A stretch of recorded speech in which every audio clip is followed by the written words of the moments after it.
नमस्कार, मैं प्रेयसी पांडे और आप देख रहे हैं भारत एक्सप्रेस का डिजिटल प्लेटफॉर्म। 3 राज्य, 3 विधानसभा सीटें और 3 बड़े सियासी इम्तिहान। बिहार की बांकीपुर, मध्य प्रदेश की दतिया और गुजरात की माजिलपुर सीट पर मतगणना जारी है। शुरुआती रुझानों ने सियासी हलचल तेज कर दी है। बांकीपुर में जन सुराज के प्रशांत किशोर बढ़त बनाए हुए हैं। दतिया में बीजेपी आगे चल रही है, जबकि माजिलपुर में भी बीजेपी ने शुरुआती बढ़त हासिल की है।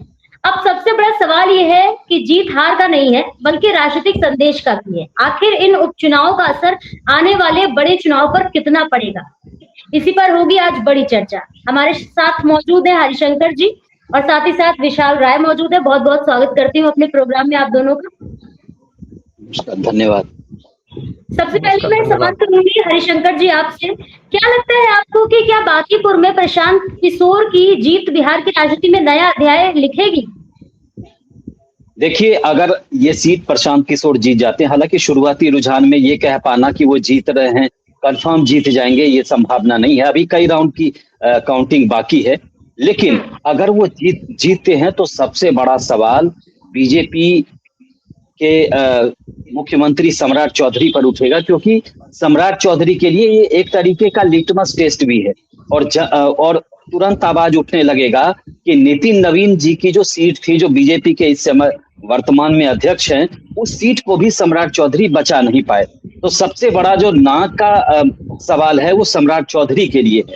दूसरी बात है, ये बात रही बांकीपुर की जनता के लिए, तो बांकीपुर में ये बीजेपी लगातार इस पर यहाँ से जीतती रही है। वहाँ जो है वो कायस्थ बाहुल्य क्षेत्र है, वहां पर कायस्थ वोटर बहुत ज्यादा है। बावजूद इसके अगर प्रशांत किशोर जीत रहे हैं तो ये सबसे जो चुनौती।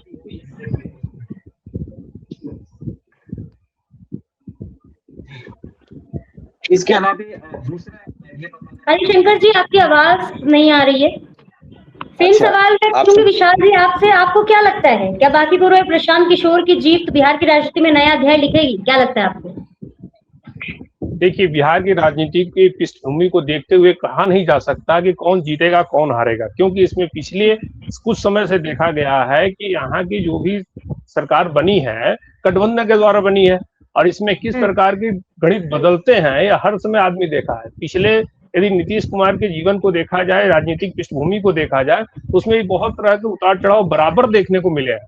लेकिन इसमें एक भी बात भी कही जा सकती है कि जिसकी गवर्नमेंट है उसी के पक्ष में चुनाव जाएगा, लेकिन इसका टक्कर किस बेसिस पे होने वाला है, इस पर सबसे बड़ी सवाल प्रश्न है कि क्या जो बेतिया या 3 राज्यों में बीजेपी की सरकार रही है और तीनों राज्यों की एक अलग पृष्ठभूमि रही है। जैसे गुजरात को देखा जाए तो एक लंबा शासन बीजेपी का रहा है, मध्य प्रदेश में भी लंबा शासन रहा है। दूसरी बात, बिहार की राजनीति में एक अलग विषय है, क्योंकि यह हर वक्त गठबंधन के बीच में रहा है।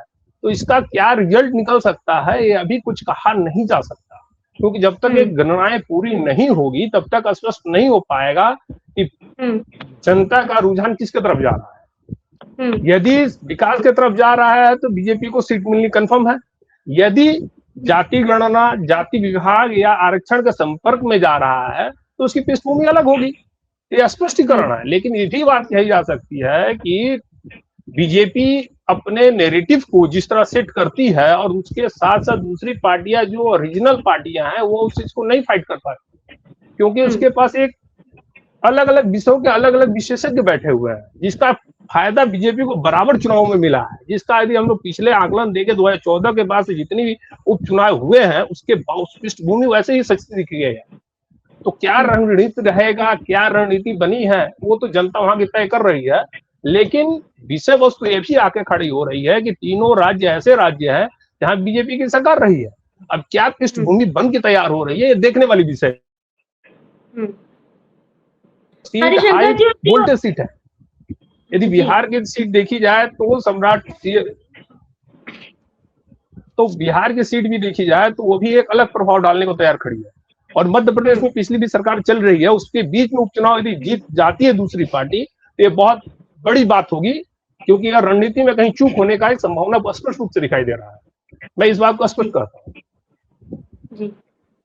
हरिशंकर जी, अभी जो रुझान सामने आ रहे हैं उसमें प्रशांत किशोर आगे चल रहे हैं। बीजेपी उम्मीदवार जो है 1145 वोटों से पीछे चल रहे हैं, क्या कहना चाहेंगे? 1141 बहुत ज्यादा वोट नहीं होता है, एक आध राउंड में हो सकता है वो आगे चले जाए।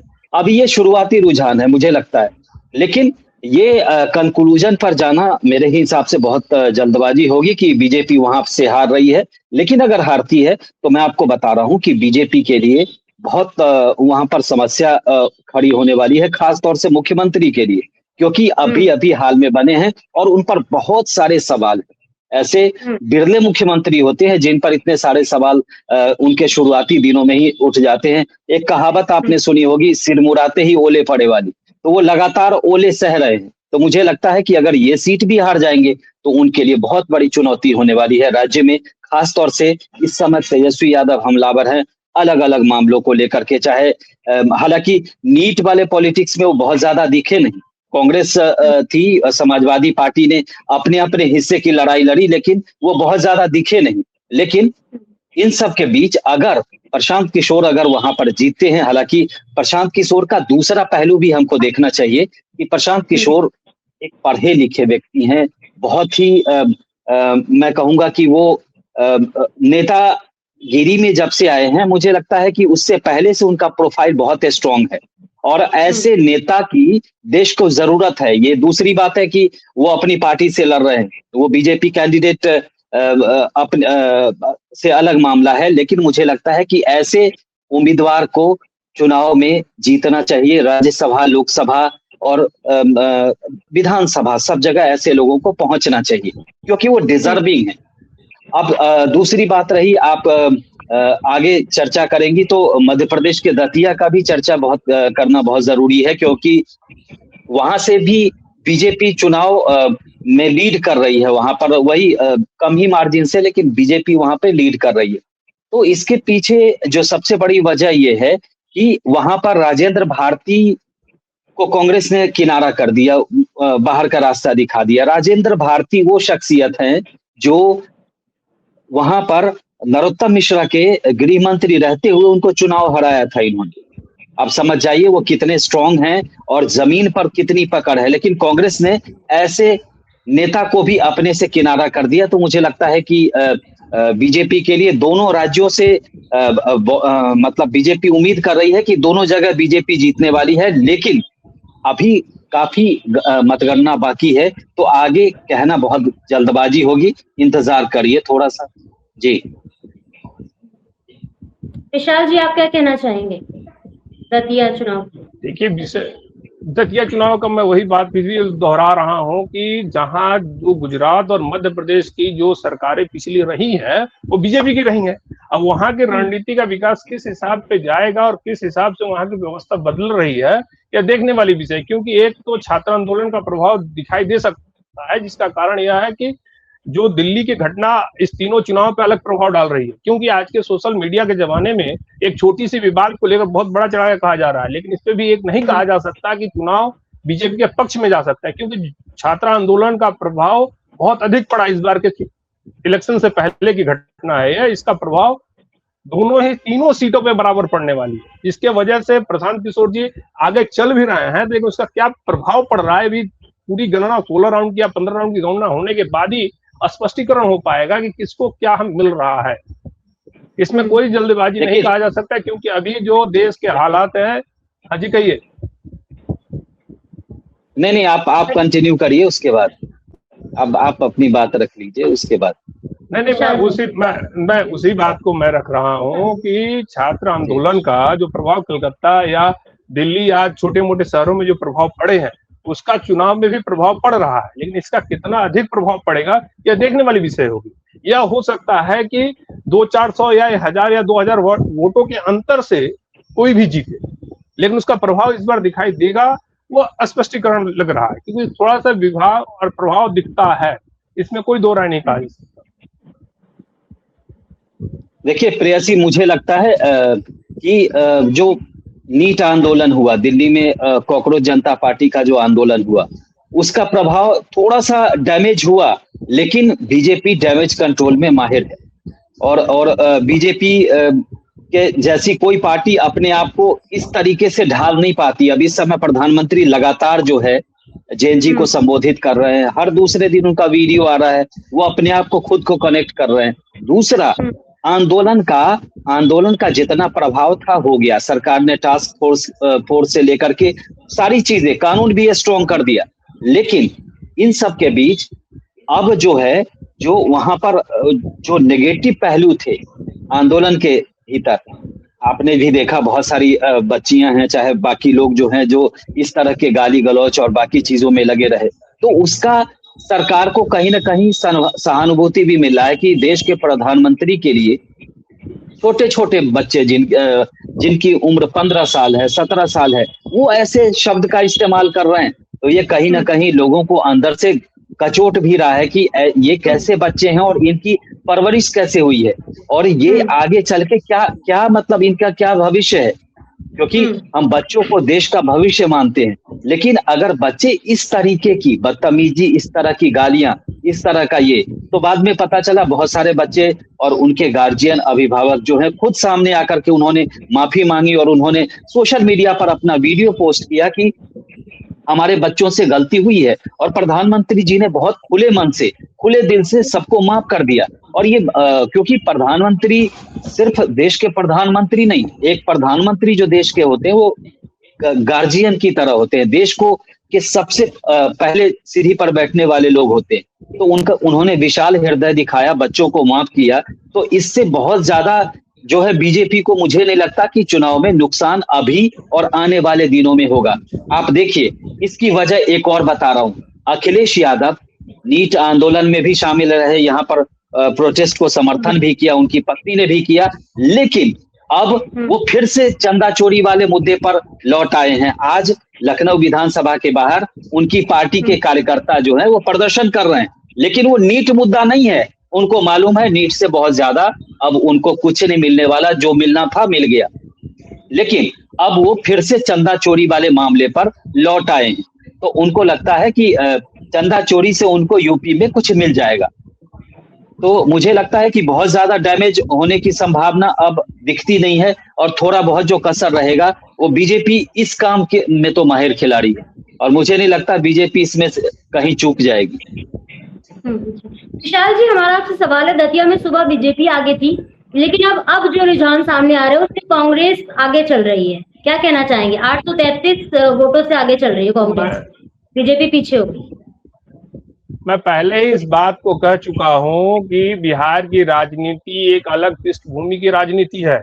यहाँ गठबंधन का बराबर प्रभाव रहा है, इसीलिए यहाँ पे जो दतिया का जो चुनाव, बिहार का सीट पे जो हाई वोल्टेज सीट पे चल रहा है, इसमें अभी कुछ समय पहले बीजेपी आगे चल रहा था, उसके बाद प्रशांत किशोर आगे चल रहा है, इसके बाद कांग्रेस आगे चल रहा है। लेकिन इसका रुझान अभी भी स्पष्टीकरण साफ नहीं हो पाएगा, क्योंकि यहाँ बिहार की राजनीति का यदि इतिहास देखा जाए, आजादी के बाद से यदि कृष्ण राय के सीएम होने के बाद की जो घटना है, यदि आप 60 के बाद की राजनीति की पृष्ठभूमि को देखें तो बराबर गठबंधन के साथ ही चला है। तो यह किस रूप में बदलेगा भी कुछ कहा नहीं जा सकता। लेकिन मध्य प्रदेश और गुजरात का जो विश्लेषण विशेषज्ञ है उस पर एक स्पष्टीकरण लग सकता है। आप सर ने सही कहा कि इसका प्रभाव छात्र आंदोलन का है, लेकिन उसका प्रभाव कहां तक, इसका खमियाजा का भुगतना पड़ रहा है। इसका सबसे बड़ी समस्या यह है कि राजनीति में एक विषय का एक पहले जो मैं यदि अध्ययन किया जाता है, 90 के पहले की जो राजनीति है सर अच्छी तरह जानेंगे, उस विषय में एक सबसे बड़ी समस्या थी शिक्षा। जो शिक्षा विकसित नहीं थी, जो शिक्षा से हम लोग किसी चीज को जुड़ नहीं सकते थे, तो जब हम लोग किसी मुद्दे को कहा जाता था उसी को आदमी मानकर उस पर वोट चुनाव करता था। लेकिन आज के समय में वो विषय नहीं रह गया। अभी विषय यह हो गया है कि मुद्दा क्या है, मुद्दा है नैरेटिव, दोनों अलग अलग विषय हैं। सर ने सही कहा है कि यदि अखिलेश कुमार चुनाव चंदा चोरी के विषय को कह रहे हैं तो उसका ज्यादा प्रभाव नहीं पड़ सकता, क्योंकि वो साधने को जिसकी कोशिश कर रहे हैं वो साध नहीं पा रहे हैं। कारण यही है कि एक संगठन में यदि शिक्षित वर्ग नहीं है तो उस संगठन को मूवमेंट नहीं किया जा सकता, जिसका प्रभाव सर ने सही बात में कहा कि बीजेपी के पास डैमेज को रिकवर करने का एक अलग प्रोपेगेंडा है, अलग एक प्लेटफॉर्म है। लेकिन उसके साथ साथ इस विषय को भी देखना पड़ेगा कि हमें यह भी देखनी पड़ेगी समाज में शिक्षा का स्तर जो है अधिक नहीं है, वहां चुनाव की रणनीति मुद्दों पर लड़ी जा रही है। कि यदि इसका इलेक्शन से पहले कभी कहा जाए तो कहा गया था यदि बीजेपी 400 पार पाती है तो संविधान बदल जाएगा। लेकिन उसका प्रभाव क्या हुआ कि सीटें कम हो गई, संख्या जो जीतने के जो मार्जिन थे वो कम हो गए, लेकिन बीजेपी अपना प्रभाव बनाए रखी, लेकिन वो जीत के कगार कब नहीं पार कर पाई। तो वही बात को कहना चाह रहा हूँ कि यदि बीजेपी, यदि आपने सही कह रहे हैं कि नैरेटिव सेट कर सकती है, लेकिन जो सुनी हुई बातों का प्रभाव चुनाव में बहुत अधिक पड़ता है, क्योंकि चुनाव के 24 घंटा पहले इलेक्शन कमीशन का जो पृष्ठभूमि रहता है उसका प्रभाव पब्लिक अपने बातचीत से, आपसी बातचीत में खत्म कर देती है कि हाँ भैया ऐसा हो सकता है, लेकिन वो वास्तविकता में से नहीं रहता है, लेकिन कही जाती है। जिस तरह कहा जाता है चुनाव में जो वादे किए जाते हैं वो पूरे नहीं होते, उसी तरह चुनाव के 24 घंटे पहले जो नैरेटिव चलता है, जो लोकल भाषा या लोकल लेवल पे चलता है, उसका प्रभाव चुनाव के समय या चुनाव के दिन डालने वक्त दिखाई देता है। और उसका विपरीत इसका रिजल्ट यह होता है कि एग्जिट पोल से रिजल्ट बदल जाती है। आप देखिएगा पिछली बार जब एग्जिट पोल मिलेशन किया गया था तो उसका एक अलग प्रभाव बदल गया पूरा पूरी। इलेक्शन एग्जिट पोल में सबको दिखा रहा था 400 के पार हो सकती है बीजेपी, लेकिन उसका प्रभाव क्या हुआ, कम हो गया। तो कहने का अर्थ यह है कि चुनाव मुद्दा और नैरेटिव दोनों अलग अलग विषय हैं। सर ने सही कहा कि नैरेटिव सेट किया जा सकता है, लेकिन जब वो इलेक्शन के 24 घंटे 48 घंटे पहले जो नैरेटिव सेट होते हैं उसमें चुनाव की दिशा और दशा दोनों बदल देती है। इस बात का स्पष्टीकरण हर चुनाव में जाए। जैसे बंगाल के चुनाव में जो देखा गया, जो हमने देखा कि पिछली बार जो चुनाव हुआ था 2021 में, तो 21 में बीजेपी 75 से 70-80 सीटों के बीच में सिमट गई थी, लेकिन उसका जीतने का अंक जो था वो 45 के आसपास था, 145 के आसपास। कहने का अर्थ यह है कि जो सीटें 70 सीटें हारी थी बीजेपी, वो मात्र 500, 600 या 1000 या 1500 के रुझानों के कारण हारी थी। लेकिन जब वही इलेक्शन 2026 में हुआ तो फिगर पूरा तरह बदल गया। इस बात को हर कोई इनकार नहीं कर सकता। एग्जिट पोल में हम लोग कह रहे थे, अधिकतर व्यक्ति कह रहे थे कि बीजेपी 120 या 130 तक जाएगी, लेकिन जब इलेक्शन कंप्लीट हुआ, उसका रिजल्ट जब निकले तो फिगर ऑटोमेटिक बदल गया। वो आपने भी देखा, सर ने भी देखा। तो इसी बात को कह सकते हैं कि अभी भी राजनीति। आप कहिए सर। बंगाल चुनाव में हम लोगों ने विश्लेषण किया था, प्रेयसी भी थी, हम मान के चल रहे थे, हमने 160 प्लस ही बोला था बीजेपी के लिए। वही बात मैं कह रहा हूँ ना कि भाई नैरेटिव जो एग्जिट पोल था जिसमें टीएमसी वो गवर्नमेंट बनाते हुए दिखाई दे रही थी, वो अचानक पूरी सिस्टम बदल गई। तो कहने का अर्थ यह है कि चुनाव से 48 घंटे पहले का जो नैरेटिव मुद्दा जो सेट होता है लोकल लेवल पे, उसका प्रभाव इलेक्शन के काउंटिंग के बाद समझ में आता है कि क्या प्रभाव पड़ा है। इसका एक सबसे बड़ा विस्तृत कारण है। हम लोग जितने भी चर्चा आज कर रहे हैं, लेकिन कहानी वही रह जाती है कि जहाँ शिक्षा का अधिक है, सोशल मीडिया जहाँ प्रभाव अधिक है, वहां चुनाव की पृष्ठभूमि और गणना अलग अलग तरीके से होती है। मैंने खुद इस बात को देखा था कि जो हाई वोल्टेज सीट कलकत्ता की थी, भवानीपुर की, वह सीट कैसे कन्वर्ट हो गया बीजेपी की तरफ, वो देखने वाली विषय है। क्योंकि वहां पे ममता बनर्जी पिछले 15 साल से अपना अस्तित्व बचा कर रखी थी, लेकिन चीजें बदलते देर नहीं लगी। पब्लिक लोकल, यदि हम लोग ये कह सकते हैं कि लोकल विषयों पे यदि चर्चा होती है, जो आम चर्चा जो होती है नुक्कड़ों पे, चाय के दुकानों पे या कहीं बाजारों में जो चर्चा होती है, उसका प्रभाव चुनाव पे अधिकतर देखने को मिलता है। वो 48 घंटे पहले की जो चर्चा होती है उसमें ही किसी भी प्रत्याशी का भविष्य को निर्धारित करने का क्षमता रखता है। आज कितना भी मंच बना ले, कितना भी विश्लेषण कर ले, लेकिन हरिशंकर जी, आपको क्या लगता है इस बार बाजी पलट सकती है? जो शुरुआती रुझान सामने आ रहे हैं उनको देख के क्या लगता है? क्या आप दतिया में बाजी पलट सकती है? क्योंकि कांग्रेस के भीतर अंदरूनी लड़ाई बहुत ज्यादा है। तभी तो वहां के सिटिंग कैंडिडेट जिनको अपना पद छोड़ना पड़ा था, राजेंद्र भारती, उनको बाहर का रास्ता दिखाया गया। उनको चुनाव से करीब करीब वो अलग ही रहे। बाकी जो लोग वहां प्रचार कर रहे थे वो उतने कद्दावर नेता नहीं थे, क्योंकि राजेंद्र भारती जो है वो लोकल, उनकी लोकल में मजबूत पकड़ मानी जाती है। दूसरा ये कि वो लगातार अपने इलाके में रहते हैं, काफी लोगों से संपर्क में रहते हैं।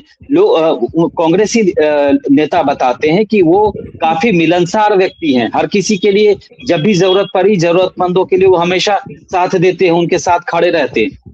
लेकिन कांग्रेस ने दूसरे कैंडिडेट पर अपना दाव आजमाया है। तो मुझे लगता है कि कांग्रेस में अगर कांग्रेस हारती है वहां पे, तो उसकी सबसे बड़ी वजह होगी वहां पर अंदरूनी लड़ाई पार्टी के भीतर, क्योंकि जो आपका सबसे स्ट्रांग नेता जो है दतिया में, उसको आपने हाशिए पर रख दिया। उसके बाद जो नई पीढ़ी और दूसरे जो लोग थे, उसमें भी कई जगह खींचतान है, कुछ दूसरे गुट के हैं तो कुछ किसी और गुट के हैं।